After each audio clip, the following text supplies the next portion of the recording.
Hello everyone, good morning. Hope you all are fine. I'm Kalani Trivedi, continuing the lecture of SYBCom SAM 4, that is of Business Communication. We have completed Unit 1 and now we are at the second unit. In second unit also we have completed the first topic, that is cell phone, that we are using regularly. Cell phone, cellular phone અથવા તો mobile phone જે છે એ આપણને એના હવે advantages, disadvantages, how it works, કેટલી technology આગળ વધી છે, that we all know already and we are using day to day and we are learning more and more in the mobile. ઘણું બધું રોજ નવું નવું શીખતા હોઈએ છીએ અને ઘણું નવું રોજ એક્સપ્લોર કરતા હોઈએ છીએ. તો સેલફોન વિશે શું છે, એના ફાયદા ગેરફાયદા અને સેલફોન વિશેની માહિતી we can write. The next point is email. Second point is email. The rapid growth of email has been the most exciting business communication development in recent years. Business communication માટેનું સૌથી મહત્વનું અને અત્યારનું જે perfect માધ્યમ કહી શકાય તો એ છે email. In just a short time, email has emerged as a mainstream form of business communication. થોડા જ સમયમાં ઈમેલને એટલી ક્રાંતિ થઈ છે કે તે બિઝનેસ કોમ્યુનિકેશનને બહુ બધું આગળ લઈ આવ્યા છે. Email is electronic mail. શું છે ઈમેલનું પૂરું નામ? Electronic mail. Email, electronic mail is a message sent electronically from one computer to another over telephone lines or a private network. Telephone line દ્વારા જોઈને કોમ્પ્યુટર દ્વારા, લેપટોપ દ્વારા, મોબાઈલ દ્વારા હવે તો બધાથી ઈમેલ સેન્ડ કરી શકાય છે. એક મેસેજ જે ફોટો હોઈ શકે, ઇમેજ હોઈ શકે, વિડીયો હોઈ શકે, ફાઇલ હોઈ શકે, કોઈ માહિતી હોઈ શકે, કોઈ ઇન્ફોર્મેશન હોઈ શકે, કોઈ લેટર હોઈ શકે. You can send anything via email. Email is a fast and efficient method of exchange message and other data. The fastest method. ફટ અહીંથી સેન્ડ કર્યો, મેલ ગયો, સામેવાળાને પૂછી ગયો એના મેલ બોક્સમાં. તો ફાસ્ટેસ્ટ મીડિયમ જે ઝડપથી તમે કોઈ સુધી માહિતી પહોંચાડી શકો છો. How email works. ઈમેલ કઈ રીતે કામ કરે છે એ પણ કાલે આપણે જોયું કે સ્ટેપ 1થી માંડીને સ્ટેપ 4 સેન્ડ કરે છે એને કેટલા સ્ટેપ ફોલો કરવાના અને રિસીવરે કેટલા ફોલો કરવાના. તો સેન્ડવાળા આપણે જોયા. ટુ સેન્ડ એન ઈમેલ, જે મેસેજ ઈમેલ મોકલે છે, જાણે હું અહીંથી ઈમેલ મોકલું છું બધાને, તો મારે કયા કયા સ્ટેપ ફોલો કરવાના? તો પહેલાં તો લોગિન થવાનું, નેટ ઓન કરીને મારે જીમેલમાં લોગિન થવાનું. પછી this means connecting to a computer network or email program, email ખોલવાનું નેટ ચાલુ કરીને. Step 2, choose the receivers email address. તમારું ઈમેલ એડ્રેસ મારે નાખવાનું જો મારે ઈમેલ કરવો હોય તો. Just is an example. Compose the message. જે મેસેજ મારે તમને પહોંચાડવો છે, જે PDF મોકલવી છે એ ત્યાં મૂકવાની સેન્ડ અટેચ કરીને. પછી instruct the program to send the message, અને પછી એમાં સેન્ડ બટન હોય દબાવો એટલે એ મેલ તમને થોડી વારમાં નેટ ઓન હોય એટલે પહોંચી જાય. હવે રિસીવર તમને પહોંચ્યો, તમારે એને કેમ ખોલવાનો? તો અગેન રિસીવરે કયા ફોલો કરવાના છે? તો સ્ટેપ 1 લોગન, જે નેટ ઓન કરીને લોગિન થવું. Look at your email box. New emails હોય જે ઈમેલ બોક્સ એ ખોલીને જુઓ. Choose the message you want, કે કલ્યાણી મેમનો કયો મેલ છે, ચલો ચેક કરીએ. તો એના પર ક્લિક કરો અને હેન્ડલ ધ મેસેજ. એમાં શું છે? ડાઉનલોડ કરવાની છે PDF, તો ડાઉનલોડ કર્યો નથી કામ તો ડિલીટ કરજો વાંચીને, અથવા તો સેવ કરી લો. જે તમારા સ્ટેપ્સ તમારે ફોલો કરવો હોય તમારા મેલ પ્રમાણે એ તમે કરી શકો છો. Email message can be compose online or offline. Composing, બનાવવાની કામ ઓફલાઈન ઓનલાઈન બંને થઈ શકે છે. ઓફલાઈન હોય તો તમારે જ્યારે સેન્ડ કરવો હશે ત્યારે ઓનલાઈન થવું પડશે, અને જ્યારે ઓનલાઈન હશો તો ડાયરેક્ટ એમાંથી સેન્ડ થઈ શકશે. જ્યારે ઓફલાઈન હશો ત્યારે તમારું નેટ કનેક્શન ઇનએક્ટિવ હોય છે, અને જ્યારે તમે ઓનલાઈન થાવ છો ત્યારે તમારું નેટવર્ક એક્ટિવ હોય છે. To interact through the electronic mail, one needs to have an email account. સૌથી પહેલાં જેમ વોટ્સઅપ વાપરવું હોય તો વોટ્સએપમાં એકાઉન્ટ નંબર નાખીને બધું કરવું પડે, એમ ઈમેલ યુઝ કરવું હોય તો ઈમેલ એકાઉન્ટ હોવું જોઈએ. પ્રોબેબલી બધાને હવે મોબાઈલ લે એટલે સીધું જીમેલ એકાઉન્ટ કે હોટમેલ જે બી હોય એકાઉન્ટ હોય જ છે. Once this account is created, the user is assigned an election mail log. એને મેલ બોક્સમાં જેમાંથી સેન્ડ કરી શકે, રિસીવ કરી શકે, અને આ રીતનું મેલ બોક્સ આવી જાય છે જો એકાઉન્ટ બનાવે એટલે.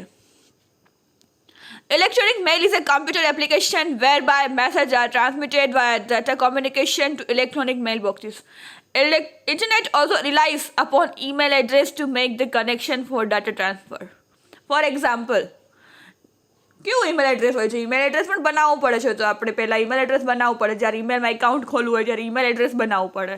તો આવી રીતે લખ્યું છે secpesel@bsnl.net. The email address can be divided into two parts. શું કહે છે? ઈમેલ એડ્રેસના પણ બે ભાગ છે. The portion of address to the left on the address symbol. Address પહેલાંનું જે છે એ આપણે બનાવી છીએ અને એડ્રેસ પછીનું. It is the name of the specific individual or organization. કોઈ વ્યક્તિ કે એની કંપનીનું નામ હોય છે. And the portion of the right at the address symbol is the address of the computer. Address કઈ એપ્લિકેશનનું છે? gmail.com, hotmail.com, yahoo.com. યાહુ તો બહુ જૂનું થઈ ગયું હવે, બટ તો બી પીપલ આર યુઝિંગ. જ્યારે Gmail, Hotmail, most probably Gmail accounts લોકો બનાવે છે. તો the address may end in either country indicate such as in for .in એટલે India, or with a function indicator such as .com for commercial organization. .com હોય એટલે commercial sites હોય છે અને .edu તો એજ્યુકેશન ઇન્સ્ટિટ્યુશન હોય છે. આપણને ખબર છે .edu એજ્યુકેશનલ સાઇટ આપણે ખોલતા હોય તો .edu, Saurashtra university .edu educational ઇન્સ્ટિટ્યુશનની વાત છે. It also has a address of hotspot computer, for example Hotmail, BSNL, Yahoo, Gmail એવા પણ હોઈ શકે છે. એટલે ઈમેલ એડ્રેસ સમજાવે છે કે ઈમેલ એડ્રેસમાં એટ પહેલાંનું હોય છે એ આપણે બનાવી છીએ અને એટ પછીનું હોય છે એ કંપનીનું નામ હોય છે. કંપનીમાં પણ .in હોય તો ઇન્ડિયાનું હોય, .edu હોય તો એજ્યુકેશનલની સાઇટ્સ હોય, .com હોય તો કોમર્શિયલ સાઇટ્સ હોય છે અને ઈમેલના જે હોય છે હોટમેલ, જીમેલ, યાહુ એ બધા હોય છે @yahoo.com. આપણું જે નામ હોય આગળ ખલાની ત્રિવેદી, પછી @yahoo.com, જે બી છે આપણે 2553 કે એવા નંબર્સ રાખતા હોઈએ છીએ કે ખુશી 123 @yahoo, gmail.com, hotmail.com. તો કઈ રીતે એડ્રેસ બને છે એ પણ આમાં સમજાવેલું છે.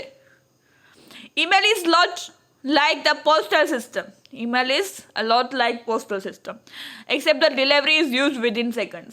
પોસ્ટલ જેવું છે, અહીંથી બનાવીને પોસ્ટ મૂકો, સામેવાળાને જતી રહે પણ સેકન્ડ્સમાં ફટાફટ જતી રહે છે, ઓલમોસ્ટ અ ફ્યુ મિનિટ્સ, થોડીક જ મિનિટોમાં.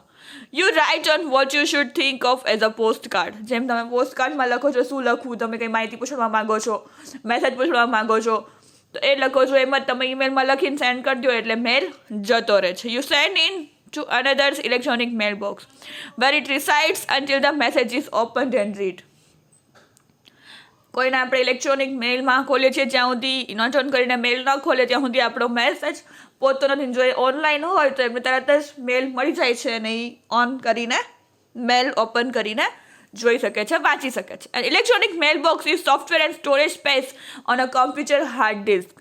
શું કહે છે? An electronic mailbox is a software, એક સોફ્ટવેર છે, and storage space on computer hard disk, જેની સ્ટોરેજ કોમ્પ્યુટર હાર્ડ ડિસ્કમાં થાય છે જ્યારે આપણે કોમ્પ્યુટર દ્વારા મેલ કરતા હોઈએ છીએ ત્યારે. Advantages of email. ઈમેલના કેટલા બધા ફાયદા છે. સૌરાષ્ટ્ર યુનિવર્સિટી માર્ચ 2013માં પૂછાયેલો ક્વેશ્ચન છે. એડવાન્ટેજીસ અને ડિસએડવાન્ટેજીસ વધારે પૂછાય છે એટલે એના પર વધારે ધ્યાન આપવું. પહેલું છે speed. Without a doubt speed and ease of delivery are the major advantages of email. All the fax offers this too, the print quality of fax is often poor. કહે છે કે without doubt speed and is, ફટાફટ સ્પીડીલી ઝડપથી અને સારી રીતે આખો મેલ પહોંચી જાય છે તો એનો મોટામાં મોટો ફાયદો છે. પરંતુ એક ફેક્સમાં પણ આવું થાય છે, પણ એમાં એ છે કે ફેક્સની ક્વોલિટી પુઅર હોય છે, આ સારી રીતે મેલ પહોંચાડે છે. Storage. Email has other advantages or for fax. Fax from a fax machine cannot be stored electronically. Fax ગયો પછી એ શું કહેવાય, સ્ટોર નથી થતો, આપણે અહીંયા સેન્ટ મેલમાં પડ્યો હોય છે. Email is stored in the recipients computer even if he is not present. ન હોય પ્રેઝન્ટ તો પણ મેલ એમાં સેન્ડરમાં પણ પડ્યો હોય છે અને રિસીવરમાં પણ રહે છે, ત્યાં સુધી તમે ડિલીટ ના કરો. Multiple copies. Email is easy because there is no hard copy to deal with. It's great for reaching a lot of regions. For example, all 3,000 employees in a large company at once. So, क्या है? Easy because there is no hard copy to deal with. એક લખ્યો સાથે 1000 લોકોને મેલ send કરી દીધા. Email એડ્રેસનું group નાખીને બનાવેલું હોય એટલે એક મેલ જાય એટલે હજારે એમ્પ્લોઈઝને મળી જાય, તો એક સાથે એટલી કોપીઝ એક સાથે સેન્ડ થઈ જાય તો એ બેસ્ટ કામ છે. Cost, the cost of sending or receiving email is considered very લો. કાંઈ એવું આપણે ચાર્જ નથી લાગતો કે મેલ કરશો તો વધારે ચાર્જીસ લાગશે. જે ઇન્ટરનેટ આપણે વાપરાય છે એમાંથી જ મેલ સેન્ડ થાય છે. Email can be sent internationally for more easily and cheaply than a letter. Letter કરતાં તમે ઇન્ટરનેશનલી એટલે બીજા દેશોમાં, વિદેશમાં પણ તમે સારી રીતે ઇઝીલી અને ફટાફટ સ્પીડમાં ઈમેલ કરી શકો છો without much cost. Auditing. Even the simplest email package will provide a number of features that allows users to audit their message. Most programs will allow users to keep copies of any message they produce, automatically marking them with the date and time they were created. Audit જેવું કામ છે આમાં કે તમે જે દિવસે message મોકલો હોય તમે મેલ ખોલો, તારીખ નાખો કે તમે મેલનું નામ નાખો, તમે સર્ચ કરી શકો છો, ગોતી શકો છો, પાછો સ્ટોર કરી શકો છો.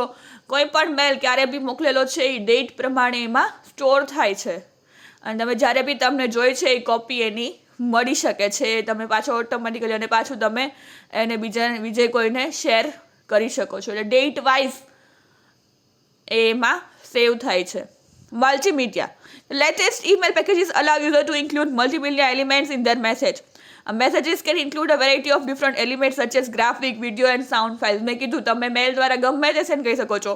Graphics, images, videos, sound files, song, જે બી તમારે સેન્ડ કરવું હોય તમે મેલ દ્વારા અટેચ કરીને અટેચમેન્ટમાં જઈને જે બી વિડીયો ફાઇલ્સ અટેચ કરવી હોય તમારા સ્ટોરેજમાંથી એ તમે સેન્ડ કરી શકો છો. This is all about today's lecture. We will continue in the next lecture. So thank you for listening. Have a nice day.